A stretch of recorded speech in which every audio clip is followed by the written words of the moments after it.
BJP को गच्चा देने की तैयारी में नीतीश कुमार, सीएम पद के लिए हाथ मलते रह जाएगी बीजेपी। नीतीश कुमार इस्तीफा नहीं देंगे सीएम पद से। बिहार से दिल्ली तक एक ही सवाल, अगला सीएम बिहार का कौन होगा। सवाल तो यह भी है कि इसका चयन किसके द्वारा होगा। इसके साथ ही एक दावा यह भी किया जा रहा है कि बिहार में इस समय जो कुछ भी चल रहा है वो सिर्फ एक छलावा है, दिखावा है। नीतीश कुमार इस्तीफा नहीं देंगे।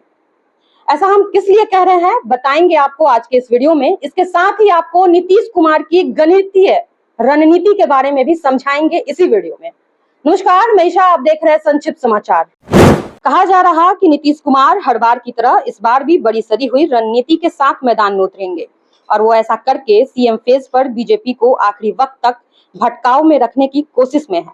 सही वक्त आने पर वो अपने पत्ते खोल सके तो क्या वाकई बीजेपी को गच्चा देने की तैयारी में है नीतीश कुमार? और क्या बिहार सीएम के नाम पर हाथ मलते रह जाएगी बीजेपी?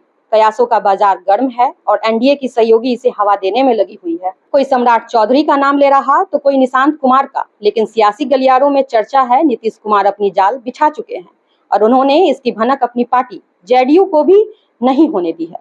इसलिए हाल के घटनाक्रम को लेकर जेडीयू के बीच भी गजब बेचैनी है। पार्टी के सांसद और बड़े नेता लगातार नीतीश कुमार के कांटेक्ट में है और उनकी एक ही मांग है कि सीएम की कुर्सी जेडीयू के ही पास होनी चाहिए।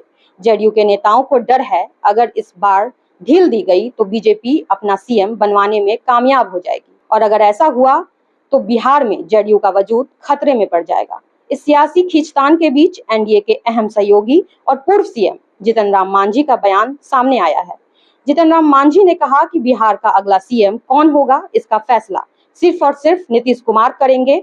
मांझी का ये बयान संकेत देता है कि सहयोगी दल भी ये मानते हैं कि नीतीश कुमार दिल्ली जाने से पहले अपनी मनपसंद का चेहरा ही बैठा कर जाएंगे और इसका मकसद साफ है। भले ही नीतीश कुमार दिल्ली में रहें, लेकिन बिहार की सत्ता और अपनी पकड़ को कमजोर नहीं करना चाहेंगे।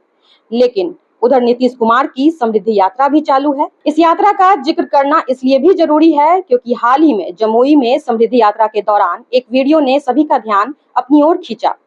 नीतीश कुमार ने डिप्टी सीएम सम्राट चौधरी के कंधे पर हाथ रखा और जनता से कहा कि अब यही सब कुछ संभालेंगे, काम को आगे बढ़ाएंगे, बस फिर क्या था। इस एक बयान के बाद तो हर तरफ खबरें चलने लगी कि सम्राट चौधरी ही नीतीश कुमार के उत्तराधिकारी होंगे, यानी बिहार के अगले सीएम होंगे। लेकिन क्या वाकई सम्राट चौधरी ही सीएम है? तो हमारा जवाब है नहीं, सम्राट चौधरी सीएम नहीं बनने वाले।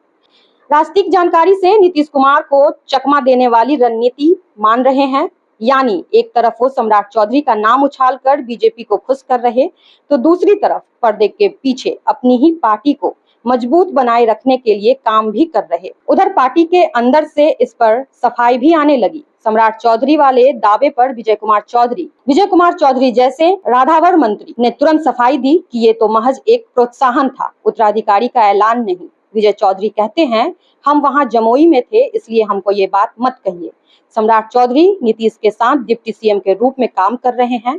लगातार वे उनके विश्वस्त सहयोगियों में से एक है। यहाँ इस खेल को समझने की जरूरत है। असल में नीतीश कुमार एन वक्त पर सस्पेंस बनाए रखना चाहते हैं। सम्राट चौधरी का नाम आगे करना बीजेपी के दबाव को कम करने की एक चाल हो सकती है ताकि एन वक्त पर नीतीश कुमार अपना असली दाव खेल सके।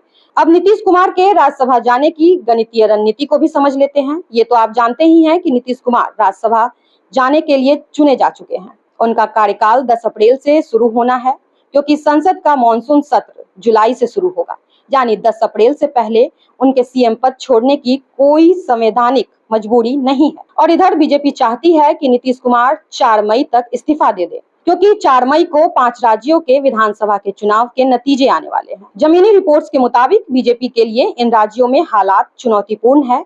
यही कारण है कि नीतीश कुमार अपनी गणितीय रणनीति अपना रहे हैं और 4 मई तक मुद्दे को खींचना चाह रहे हैं। तो देखा आपने आज का हमारा ये रिपोर्ट, जहां हमने आपको बताया कि बिहार का अगला सीएम कौन होगा, नहीं होगा, नीतीश कुमार की गणितीय रणनीति क्या है, नीतीश कुमार की गणितीय रणनीति क्या कहती है। फिलहाल इस खबर में इतना ही। वीडियो पसंद आए तो वीडियो को शेयर करें, साथ ही हमारे यूट्यूब चैनल संक्षिप्त को सब्सक्राइब करके फेसबुक पेज को फॉलो कर ले। धन्यवाद।